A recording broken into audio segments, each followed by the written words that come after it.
ఆయన next time BRS government ఇప్పుడు రాదు, నువ్వు టెన్షన్ పడక. నా క్లారిటీ ఉంది, రాదు రాదు రాదు వచ్చేటాడు ఆల్వాలే కొట్లాడుతున్నారు, ఏం గవర్నమెంట్ రాదు. ఓకే, ఏం భయపడకండి, మీరు ఇక్కడ కూర్చున్నారని ఏం కాదు. 3 ఏళ్ళు అయితే మిమ్మల్ని ఏం ఉంటుంది, బేఫికర్ ఇక 3 ఏళ్ళ తర్వాత ఇక మళ్ళీ మా గవర్నమెంట్ వస్తుంది కాబట్టి మళ్ళీ నేను ఏమి ఇబ్బంది లేదు.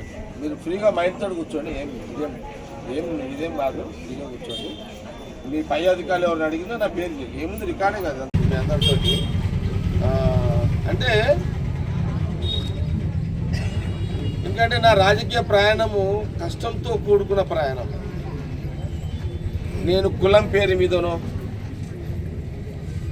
నేను కులంతో వచ్చిన నాయకుడు కాదు.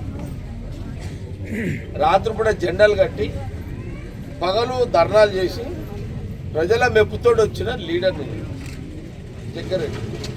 చాలామంది కులాల పేరు మీద వస్తారు, వస్తారు, అట్లా ఇట్లా వస్తారు, కానీ నాది ఆ పుట్టుక కానే కాదు నాది. కాబట్టి ఈ గెలుపు ఓటంలో నన్ను ప్రభావితం చేయాయి. ఏదో గెలవంగానే నేను తోపని ఇష్టపడేది లేదు, నేను ఉబ్బిపోను ఓడిపోయినా అని ఇంట్లో వండేది లేదు. నేను మొన్ననే చెప్తే అరే నాయన ఇంకా 10 ఏళ్ళు నేను పోటీ కూడా చేయని కూడా చెప్పిన. మినిమం అంటే 10 ఏళ్ళ లోపల మళ్ళీ 10 ఇయర్స్కి వస్తా మళ్ళీ ఫీల్డ్కి అన్నా. మళ్ళీ అప్పుడు 3 ఎట్లుంటుందో తెలియదు కానీ చెప్తున్నా. అయినా